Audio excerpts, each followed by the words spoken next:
പ്രകാശൻ ചുനങ്ങാട് എഴുതിയ വിഷുക്കൈ നീട്ടം എന്ന നോവലിലെ 18-ാമത്തെ അധ്യായം. നോവൽ വിഷുക്കൈ നീട്ടം, അധ്യായം 18. കയ്യിൻ്റെ വേദനയേക്കാൾ കണ്ണനെ നോവിച്ചത് രാവിലത്തെ ഓർമ്മയായിരുന്നു. തെറ്റാണ് ചെയ്തത്. എത്ര സന്തോഷമായിട്ടാണ് അച്ചച്ചൻ വിഷുക്കേട്ടൻ തന്നത്. വിഷുക്കേട്ടൻ നിലത്തേക്ക് വലിച്ചെറിയുക. അച്ചച്ചന് സങ്കടമായിട്ടുണ്ട്. പറയാൻ പാടില്ലാത്തത് അച്ചച്ചനോട് പറയുകയും ചെയ്തു. മമ്മിയുടെ സപ്പോർട്ടും ചെയ്തതും പറഞ്ഞതും ഒട്ടും അധികമായെന്ന് അപ്പോൾ തോന്നിയതുമില്ല.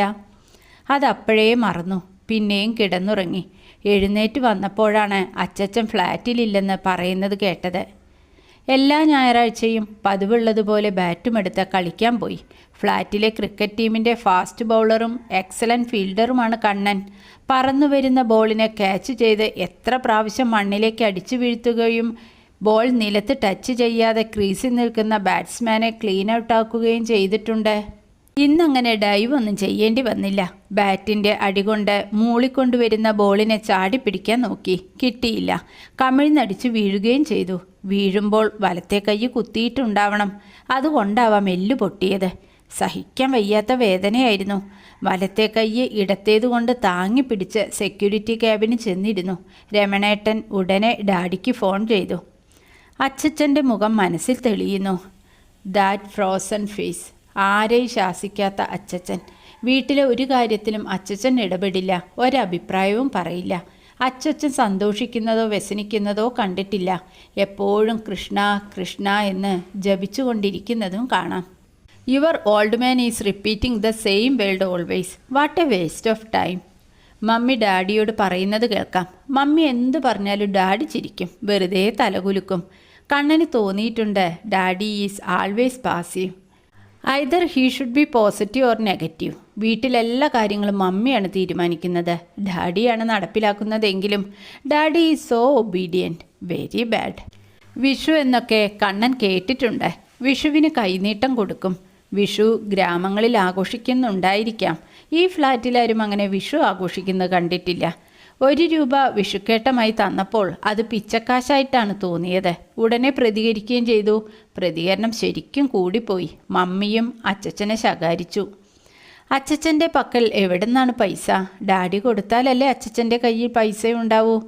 നാട്ടിലുള്ള വീടും പറമ്പും കൃഷിഭൂമിയും വിറ്റ് മുഴുവൻ പണവും അച്ചച്ചൻ ഡാഡിക്ക് കൊടുത്തുവെന്ന് പറഞ്ഞു കേട്ടിട്ടുണ്ട്. ആ പൈസ കൊണ്ടാണത്രേ ഈ അപ്പാർട്ട്മെൻറ്റ് വാങ്ങിയത്. അങ്ങനെ ചെയ്യേണ്ടതല്ലേ എന്നാണ് മമ്മിയുടെ ഭാവം. അച്ചച്ചൻ വലിയൊരു കാര്യം ചെയ്തു എന്ന് ഒരിക്കലും മമ്മി സമ്മതിക്കുന്നത് കണ്ടിട്ടില്ല. എനിക്കെങ്ങനെയാണോ ഡാഡി അങ്ങനെയാണ് ഡാഡിക്ക് അച്ചച്ചൻ എന്ന കമ്പയർ ചെയ്യാൻ ഒരിക്കലും മെനക്കെട്ടിട്ടില്ല. He was just like a shadow in the house. No talking, no laughing, no weeping. അച്ചച്ചൻ്റെ മനസ്സ് വേദനിപ്പിച്ചത് ഞാനാണ്. അച്ചച്ചൻ എൻ്റെ ഡാഡിയുടെ ഡാഡിയാണ്. എത്ര വാത്സല്യത്തോടെയാവും അച്ചച്ചനും അച്ചമ്മയും ഡാഡിയെ വളർത്തിയിട്ടുണ്ടാവുക. ഇപ്പോൾ താമസിക്കുന്ന ഫ്ലാറ്റ് സെയിലാക്കി കംപ്ലീറ്റ് പൈസയും ഡാഡി എനിക്ക് തന്നാൽ എന്തായിരിക്കും അവസ്ഥ? അപ്പോൾ ഡാഡിക്ക് വയസ്സായിട്ടുണ്ടാവും. ആ സമയത്ത് ആരാണ് ഡാഡിയെ നോക്കേണ്ടത്? അച്ചച്ചൻ ഗുരുവായൂരപ്പൻ്റെ ഡിവോട്ടിയാണ്. കൃഷ്ണനെ വിളിച്ചുകൊണ്ടിരിക്കും സദാസമയവും. അത് ഫൂളിഷ്നെസ് ആണെന്ന് മമ്മി ഓർമ്മപ്പെടുത്തുമ്പോൾ അങ്ങനെ വിശ്വസിക്കാനായിരുന്നു ഇഷ്ടം. ഗുരുവായൂരപ്പന് ദേഷ്യം വന്നിട്ടുണ്ടാവും. അതാണ് തട്ടി താഴത്തിട്ട വലത്തെ കൈ ഒടിച്ചത്. സ്വന്തം അമ്മാമനായിട്ടും ദുഷ്ടനായ കംസനെ നെഞ്ചത്ത് ഗത കൊണ്ടടിച്ചു കൊന്നുകളഞ്ഞു കൃഷ്ണൻ. തെറ്റ് ചെയ്ത കൃഷ്ണൻ ക്ഷമിക്കില്ല. ആ കൃഷ്ണനാണ് ഗുരുവായൂരപ്പൻ. ഭക്തന്മാരെ ആരുപദ്രവിച്ചാലും അവർ മനസ്സ് നൊന്തു വിളിച്ചാൽ വരുമായിരിക്കും കൃഷ്ണൻ അവരുടെ സങ്കടം തീർക്കാൻ. അച്ചച്ചൻ എന്തായാലും ഗുരുവായൂരപ്പനെ വിളിച്ചു പ്രാർത്ഥിച്ചിട്ടുണ്ടാവില്ല. കണ്ണനെ അത്രയ്ക്ക് ഇഷ്ടമാണ് അച്ചച്ചന്. ചിത്രകഥകളിലൊക്കെ കണ്ണൻ കണ്ടിട്ടുണ്ട്. എന്നെ ഇന്നാൾ ഉപദ്രവിച്ചു ഭഗവാനെ എന്ന് ഭക്തൻ പ്രാർത്ഥിക്കേണ്ട ആവശ്യമില്ല. കൃഷ്ണൻ എല്ലാം കാണും. എവിടെ എന്ത് നടന്നാലും കൃഷ്ണനറിയാം.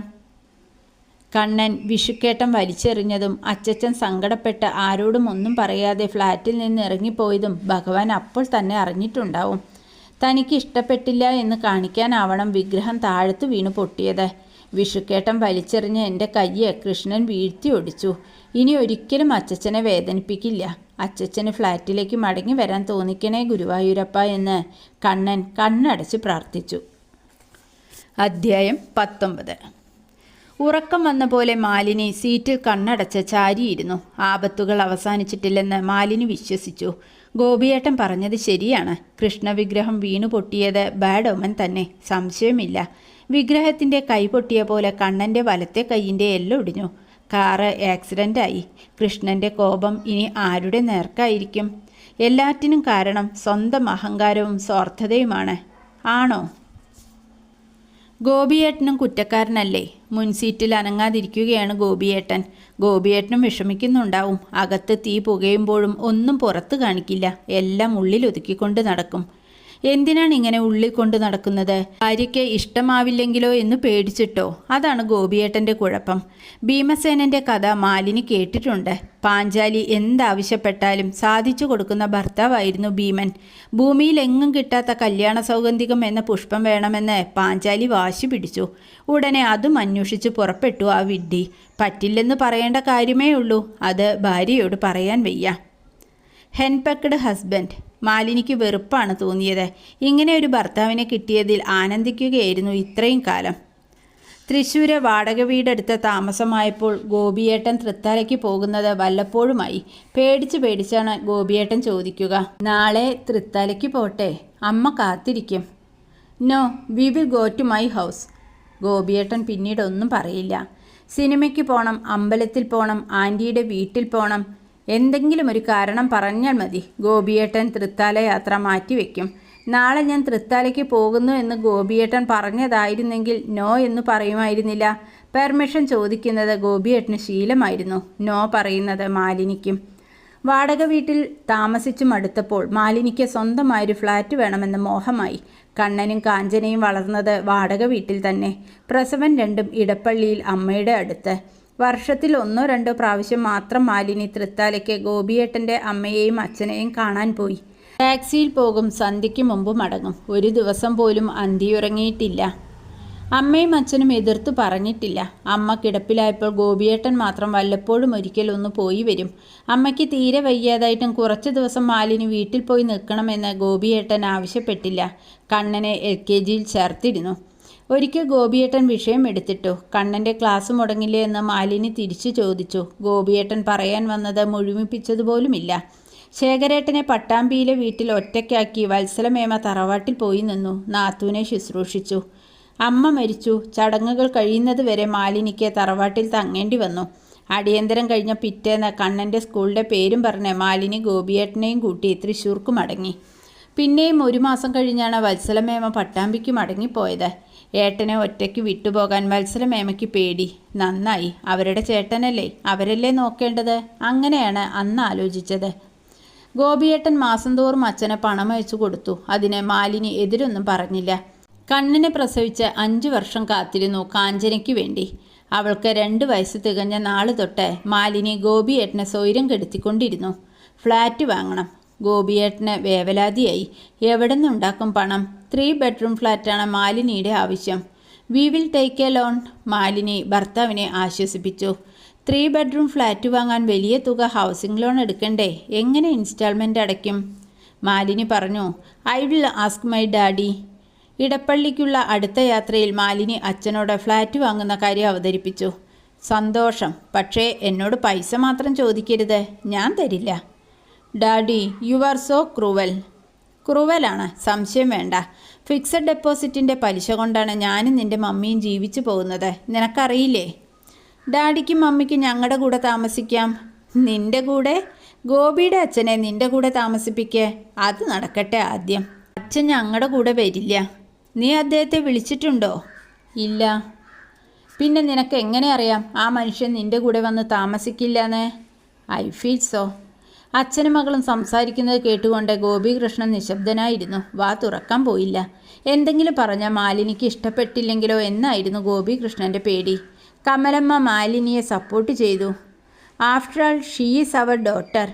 എന്നാൽ നിൻ്റെ ബാങ്ക് ഡെപ്പോസിറ്റ് എടുത്ത് കൊടുക്ക്. എനിക്ക് എവിടുന്ന ഡെപ്പോസിറ്റ്? ഇല്ലെങ്കിൽ നിൻ്റെ മുത്തച്ഛൻ്റെ എസ്റ്റേറ്റില്ലേ Perinthalmanna, you can demand for your share. അത് മമ്മിയെ ഡാഡി കളിയാക്കിയതാണ്. മമ്മിയുടെ മുത്തച്ഛന് 1 സെൻറ്റ് ഭൂമി പോലും പെരിന്തൽമണ്ണയിൽ ഇല്ലെന്ന് മാലിനി കേട്ടിട്ടുണ്ട്. മുത്തച്ഛൻ്റെ സ്വന്തക്കാർ കൂലിപ്പണിക്ക് പോകുന്നവരാണെന്ന് പോലും സംശയമുണ്ട്. വെറും കൈയോടെയാണ് മാലിനി മടങ്ങിയത്. അടുത്തൊരു ദിവസം മാലിനി ആ വിഷയം എടുത്തിട്ടു. ഗോപിയേട്ടാ. എന്താ മാലിനി? നമുക്ക് ഗോപിയേട്ടൻ്റെ വീടും പറമ്പും വിറ്റാലോ? വിൽക്കാനോ? അച്ഛൻ സമ്മതിക്കണ്ടേ? ഗോപിയേട്ടൻ കരഞ്ഞു പറയണം, അച്ഛൻ സമ്മതിക്കും. അത് നടക്കില്ല മാലിനി. അച്ഛൻ ഒരിക്കലും തറവാട് വിൽക്കില്ല. ഈ കാര്യം തമാശയ്ക്ക് പോലും അച്ഛനോട് പറയാൻ പാടില്ല. You are the only sun അല്ലേ? അച്ഛൻ മരിച്ചാൽ ആ സ്വത്ത് മുഴുവൻ ഗോപിയേട്ടനുള്ളതല്ലേ? കുറച്ച് നേരത്തെ മകന് കൊടുക്കുന്നു എന്ന് വിചാരിച്ചൂടെ? എനിക്ക് വയ്യ അച്ഛനോട് ചോദിക്കാൻ. പിന്നെ നിങ്ങളെ എന്തിനു കൊള്ളാം മനുഷ്യ? നടക്കുന്നു ആണാണെന്നും പറഞ്ഞ് 2 കുട്ടികളായി. അവർക്ക് സ്വന്തമായിട്ട് വീട് വേണ്ടേ? എന്നും ഈ വാടക വീട്ടിൽ കഴിഞ്ഞാൽ മതിയോ? ചെവിക്കകത്ത് കടുകുമണി പോയ നായിനെ പോലെ ഗോപിയേട്ടൻ വെപ്രാളപ്പെടുന്നത് കണ്ട് മാലിനി ഊറിച്ചിരിച്ചു. ഈ മനുഷ്യനെ കൊണ്ട് ഞാനത് ചെയ്യിക്കും. പാവം ഗോപിയേട്ടൻ വീട് വിൽക്കുന്ന കാര്യം പറയാൻ വേണ്ടി ഒരു ദിവസം തൃത്താലയ്ക്ക് ബസ് കയറി. പെട്ടെന്നൊന്നും അച്ഛൻ സമ്മതിച്ചില്ല. It took long 1 year. ഒഴിവ് കിട്ടുമ്പോഴൊക്കെ ഗോപിയേട്ടൻ തൃത്താലയ്ക്ക് അച്ഛനെ കാണാൻ പോയി. അച്ഛൻ ഇഷ്ടപ്പെട്ട പലഹാരങ്ങൾ ഉണ്ടാക്കി മാലിനി ഗോപിയേട്ടൻ്റെ കയ്യിൽ കൊടുത്തയച്ചു. ഇടയ്ക്കൊക്കെ കുട്ടികളെയും കൂട്ടി മാലിനിയും അച്ഛനെ കാണാൻ പോയി. അച്ഛൻ കുട്ടികളെ മടിയിലിരുത്തി ലാളിച്ചു. അവർക്ക് ചെടികളെയും മരങ്ങളെയും വണ്ടിനെയും പൂമ്പാറ്റയെയും കാട്ടിക്കൊടുത്തു. ഗോപിയേട്ടനോടൊപ്പം ചില ഞായറാഴ്ചകളിൽ മാലിനി പട്ടാമ്പിക്ക് പോയി വത്സല മേമയെ കാണാൻ. അച്ഛന് ഞങ്ങളുടെ കൂടെ താമസിച്ചൂടെ മേമേ? വയസ്സായില്ലേ? അസുഖം വന്ന് കിടന്നു പോയാൽ ആരുണ്ട് നോക്കാൻ? തൃശ്ശൂർക്ക് വന്നാൽ എന്ത് അസുഖം വന്നാലും ഹോസ്പിറ്റലും ഡോക്ടറും അടുത്തല്ലേ? അച്ഛൻ കൂടെ താമസിക്കുന്നത് കൊണ്ട് ഞങ്ങൾക്ക് എന്താ ബുദ്ധിമുട്ട്? കുട്ടികൾക്ക് ഒരു കമ്പനിയായില്ലേ? എന്തിനാ പഴയ വീടും കെട്ടിപ്പിടിച്ച് അച്ഛൻ അവിടെ കഴിയുന്നത്? നെൽകൃഷിയാണെങ്കിൽ ചെയ്യുന്നില്ല.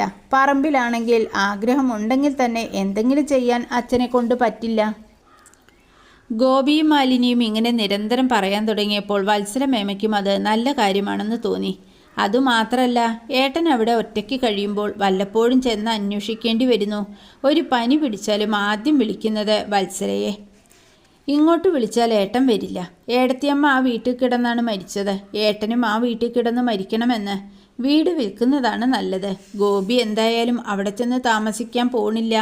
തൃശ്ശൂർ ഫ്ലാറ്റ് വാങ്ങുന്നെങ്കിൽ വാങ്ങട്ടെ. വീടും വളപ്പും വിൽക്കട്ടെ. പിന്നെ കൃഷിയായിട്ട് എന്തിനു ബാക്കി വെക്കണം? കിട്ടുന്നതിൽ പാതി ഏട്ടൻ്റെ പേർക്ക് ഏതെങ്കിലും ബാങ്കിൽ ഡെപ്പോസിറ്റ് ചെയ്യാം. ജീവിക്കാനുള്ള തുക പലിശയായി കിട്ടും. ശേഖരേട്ടനും അവസാനം ഗോപിയോട് യോജിച്ചു. എല്ലാവരും നിർബന്ധിക്കാൻ തുടങ്ങിയപ്പോൾ അച്ഛനും ആ വഴിക്ക് ചിന്തിക്കാൻ തുടങ്ങി. വസ്തു വിൽക്കാൻ തീരുമാനമായി. പലരും വന്നു കണ്ടു, വില പറഞ്ഞു. പ്രതീക്ഷിച്ചതിലും കൂടുതൽ വിലക്കാണ് ഹൈദ്രോസ് മാപ്പിള വീടും പറമ്പും വാങ്ങിയത്. കൃഷിഭൂമി അടുത്തുള്ളൊരു ദുബായ്ക്കാരൻ വാങ്ങി. വാക്കു പറഞ്ഞ പോലെ വിറ്റ് കിട്ടിയതിൻ്റെ പാതി അച്ഛൻ്റെ പേരിൽ ഡെപ്പോസിറ്റ് ആക്കണമെന്ന് ഗോപിയേട്ടൻ. അച്ഛൻ സമ്മതിച്ചില്ല. കാറിൻ്റെ പിൻസീറ്റിൽ ഇങ്ങനെ ചാരിയിരുന്ന് ഓരോന്നാലോചിച്ചപ്പോൾ മാലിനിക്ക് സങ്കടമായി. നല്ല മനസ്സുള്ളതുകൊണ്ടാണ് അച്ഛൻ മുഴുവൻ പണവും ഗോപിയേട്ടന് കൊടുത്തത്. അതുകൊണ്ട് ഹൗസിംഗ് ലോൺ എടുക്കേണ്ടി വന്നില്ല. വീട് ഒഴിഞ്ഞു കൊടുക്കേണ്ടി വന്നപ്പോൾ അച്ഛൻ വത്സലമേമയോടൊപ്പമാണ് പോയത് പട്ടാമ്പിക്ക്. എന്തുകൊണ്ടോ ഫ്ലാറ്റിലെ താമസം അച്ഛന് ഇഷ്ടപ്പെട്ടില്ല. മാസം തോറും അച്ഛൻ്റെ ചെലവിനുള്ള പണം വത്സലമേമയ്ക്ക് അയച്ചു കൊടുക്കാമെന്ന് ഗോപിയേട്ടൻ ഉറപ്പ് കൊടുത്തു. മാലിനി എതിരൊന്നും പറഞ്ഞില്ല. 4-5 വർഷം അങ്ങനെ പോയി. അച്ഛൻ ഫ്ലാറ്റിൽ താമസിക്കുകയാണെങ്കിൽ വത്സലമേമയ്ക്ക് അയക്കുന്ന പൈസ ലാഭിക്കാമല്ലോ എന്ന് മാലിനി കണക്കുകൂട്ടി. അങ്ങനെയാണ് ഗോപിയേട്ടൻ്റെ ചെവിയിൽ വീണ്ടും കടുകു വാരിയിട്ടത്. വിചാരിച്ചതിനും പറഞ്ഞതിനും ചെയ്തതിനും എല്ലാം മാപ്പ്. ഒരിക്കലും ഇനി ഞാൻ അച്ഛൻ്റെ മനസ്സ് വേദനിപ്പിക്കില്ല. കണ്ടെത്തിയാൽ കരഞ്ഞ് കാലു പിടിച്ചിട്ടായാലും അച്ഛനെ തൃശ്ശൂർക്ക് കൊണ്ടുപോകണം. ചുമലിട്ട ഷാളുകൊണ്ട് മാലിനി കണ്ണുകളൊപ്പി. അധ്യായം 20. ഗുരുവായൂരെത്തുമ്പോൾ 5 മണി. കിഴക്കേ നടയിലുള്ള സത്രം കോമ്പൗണ്ടിൽ വണ്ടി പാർക്ക് ചെയ്തു. ഗോപികൃഷ്ണനും മാലിനിയും മക്കളും അമ്പലത്തിലേക്ക് നടന്നു. നട തുറന്നിരിക്കുന്നു. തിരക്കിന് ശമനം വന്നിട്ടുണ്ട്. വിഷുക്കണി കണ്ട് ഭക്തജനങ്ങൾ മടങ്ങിയിട്ടുണ്ടാവും. വിഷു ദിവസം ഭഗവാനെ കണി കാണുന്നത് മഹാഭാഗ്യമാണെന്നാണ് വിശ്വാസം. ക്യൂവിന് നീളം കുറവാണ്. ആദ്യം ഭഗവാനെ കാണണം. അധികം കാത്തു നിൽക്കേണ്ടി വന്നില്ല. വേഗം ഭഗവാന്റെ മുമ്പിലെത്തി. ഗോപികൃഷ്ണനും മാലിനിയും സമസ്താപരാധങ്ങളും ഏറ്റുപറഞ്ഞു. തിരക്കില്ലാത്തതുകൊണ്ട് തൊഴുതുമാറാൻ ദ്വാരപാലകന്മാർ ബഹളം വെച്ചില്ല. ഒടിഞ്ഞ കൈ പൊക്കിപ്പിടിച്ച കണ്ണനും പ്രാർത്ഥിക്കുന്നുണ്ടായിരുന്നു. ശ്രീകോവിലിനകത്ത് ചിരിച്ചുകൊണ്ട് നിൽക്കുന്ന കൃഷ്ണനെ കണ്ടപ്പോൾ കാഞ്ചനയ്ക്ക് അത്ഭുതമാണ് തോന്നിയത്. ഏട്ടൻ്റെ കൈയൊടിച്ചത് കൃഷ്ണനാവില്ല. ഈ കൃഷ്ണന് ദേഷ്യം വരില്ല. തൊഴുതു കഴിഞ്ഞവർ നാലമ്പലത്തിന് പുറത്തു കടന്നു. കരിങ്കല്ലു പതിച്ച പ്രദക്ഷിണ വഴിയിലൂടെ നീങ്ങുമ്പോൾ ഏത് നിമിഷവും അച്ഛനെ കണ്ടെത്തുമെന്ന് ഗോപികൃഷ്ണനും മാലിനിയും പ്രതീക്ഷിച്ചു.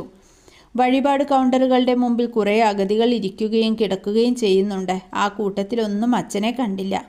മുക്കും മൂലയും പരതി നോക്കി. എവിടെയെങ്കിലും അച്ഛൻ ചുരുണ്ടുകൂടി കിടക്കുന്നുണ്ടെങ്കിലോ? 10 അടി നടന്നാൽ കിതപ്പ് വരും അച്ഛനെ. ഇത്ര ദൂരം ബസ്സിലിരുന്ന് യാത്ര ചെയ്ത് അമ്പലത്തിൽ എത്തുമ്പോഴേക്കും തളർന്നു വീണിട്ടുണ്ടാവും. വലിയ ചുറ്റമ്പലത്തിന് പുറത്തു കടന്നു. മേൽപ്പത്തൂർ ഓഡിറ്റോറിയത്തിലും വടക്കേച്ചിറയുടെ ചുറ്റും പടിഞ്ഞാറേ നടയിലും തെക്കേ നടയിലും അന്വേഷിച്ചു. അച്ഛൻ ഗുരുവായൂരമ്പലത്തിൽ ഉണ്ടാവുമെന്ന് തന്നെയായിരുന്നു ഗോപികൃഷ്ണൻ്റെ വിശ്വാസം. അങ്ങനെ ആശ്വസിക്കുകയായിരുന്നു മാലിനിയും ഇത്ര നേരം. ഗോപികൃഷ്ണൻ്റെ കണ്ണ് നിറഞ്ഞു. ഇനി എവിടെ പോയി അന്വേഷിക്കും? അപ്പോഴാണ് ഗോപികൃഷ്ണൻ അങ്ങനെ ഒരു സാധ്യതയെപ്പറ്റി ആലോചിച്ചത്. തൃശ്ശൂരിൽ നിന്ന് ബസ് കയറി അച്ഛൻ ഗുരുവായൂർ എത്തിയിട്ടുണ്ടാവും.